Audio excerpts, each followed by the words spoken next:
সঠিক সুন্নিয়াতকে কি মানুষের কাছে আমাদের প্রচার করতে হবে না? কথা বলেন, হবে কিনা? আর আমাদের অঙ্গনে থেকে যারা উল্টাপাল্টা ভুলের মাঝে আছে তাদেরকে সংশোধন করতে হবে না? আর সেটা যদি আপনি সংশোধন হিসাবে না নেন, আপনি যদি ব্যক্তিগতভাবে আক্রমণ হিসাবে নিয়ে আবার আমাকে আক্রমণ করতে চান, অতএব আমাদেরকে ভয় দেখায় লাভ নাই। নুরুল ইসলাম ফারুকী তিনি হকের কথা বলে গিয়েছে। কথা বলেন ঠিক কিনা? আমরা বলে যাব ভাই, ভালো লাগুক আপনার আর না লাগুক।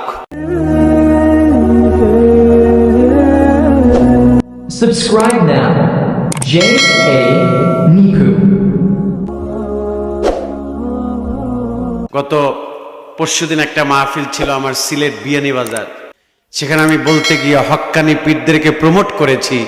আর যারা হক্কানি পীরদের ট্যাগ লাগায় যারা ভণ্ডামি করে, আমি তাদের বিষয়ে সোচ্চার করেছি। আমি কারোর নাম বলি নাই। আমাদের সুন্নিয়াতের অঙ্গনে যারা উল্টাপাল্টা করবে, শাসন করবে কি দূরের মানুষ না আমরা?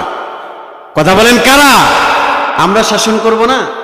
তাই সেটা যদি আপনি এটা মনে করেন যে আমাদের বিপক্ষে কথা বলছে, ওরে শেষ করে দিব জনমের মতো, তাহলে তোর হইল না। আমি বলেছি, আমার সার্সিনা দরবারের কথা বলেছি, ফুলতলির কথা বলেছি, আমি সোনাকান্দার কথা বলেছি, এদেশে তাদের অবদান কি। কিন্তু এইগুলোকে ব্যবহার করে এক শ্রেণীর ভণ্ড পীরেরা মাজারের নামে বাজারের ব্যবসা করে না? কথা বলেন, করে কিনা? বাবা মায়ের খাবার দেয় না, কিন্তু সব টাকা পয়সা পীরের বাড়ি লইয়া যায়। কে আছে না? নেই। নিজের বাবা মায়ের খাবার দেয় না।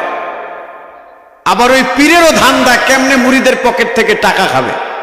কথা বলেন ঠিক কিনা? মাজারে আগরবাতি দেয়, মোমবাতি দেয়, পীরের পায়ে সেজদা দেয়। আমাকে আবার বলছে যে পীরের পায়ে সেজদা দিছে, আপনি দেখছেন? হ্যাঁ, আমি দেখছি ভাই। চট্টগ্রামে একটি মাজারে গিয়েছি আমি মাকবারা জিয়ারত করার জন্য। সেখানে গিয়ে দেখি মানুষ তাজিমে সেজদা করতেছে। নাউজুবিল্লাহ বলেন। আমাদের সার্সিনা, ফুলতলি, জোনপুর, ফুরফুরাতে তাজিমে সেজদা আছে? সেজদা হবে কার জন্য? কথা বলেন, কার জন্য? কোন ব্যক্তির পায়ে সেজদা আছে? যদি সেজদার নিয়ম থাকতো, সাহাবীরা রাসূলুল্লাহকে সেজদা দিত। ঠিক কিনা বলেন? আমি যে সেখানে গিয়ে দেখি পীরের পায়ে সেজদা দেয়, আবার পায়ের কাছে আগরবাতি রাখছে, সেখানে ফুলের মালা রাখছে পায়ের উপরে। পীরের পা ধুইয়া পানি বের হয়, ওই পানি আবার বোতল বইরা নেয়। নাউজুবিল্লাহ বলেন। এগুলা বলা কি আমাদের অপরাধ? এগুলা কি বলতে হবে না? আমি গেছি ময়মনসিংহ একটা প্রোগ্রামে, একটি হক্কানি দরবারের কথা বলেছে যে হুজুর একটা হক্কানি দরবার। আমি সেখানে গিয়ে দেখি কিসের হক্কানি দরবার, দেখি খাট পূজা করে। কি করে? আমি গাড়ি ঘুরাইয়া ঢাকায় চলে আসছি, আমার সফর সঙ্গী সাক্ষী আছে। আমার গাড়ি ওরা আটকাবে, আমাকে যাইতে দিবে না। আমি গিয়া দেখি যে নারী পুরুষের অবাধ ওঠা বসা।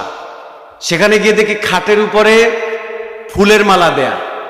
এরপরে ওই যে বিবাহ করায় যে টুপি দেয় না, জামাই টুপি, একটা জামাই টুপি দেয়া, ফুলের মালা দেয়া। এরপরে আশেপাশে বাটিতে বাটিতে কি জানি পানি খাবার দেয়া। আমি দেখে তো আমার মাথা গেছে নষ্ট হয়ে। আমি কি আল্লাহ কই আসলাম আমি? পরে আমি গাড়ি ঘুরাইছি, ওরা আমার আসতে দিবে না, বললো আপনি বয়ান করে তারপর যাবেন। আমি কিসের বয়ান করব? আমার তো পুরা কোন রকম ওইখান থেকে সুইটা ঢাকা চলে আসছে। সঠিক সুন্নিয়াতকে কি মানুষের কাছে আমাদের প্রচার করতে হবে না? কথা বলেন, হবে কিনা? আর আমাদের অঙ্গনে থেকে যারা উল্টাপাল্টা ভুলের মাঝে আছে তাদেরকে সংশোধন করতে হবে না?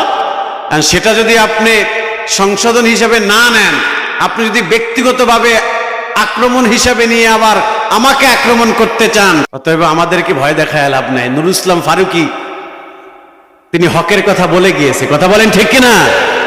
আমরা বলে যাব ভাই, ভালো লাগুক আপনার আর না লাগুক।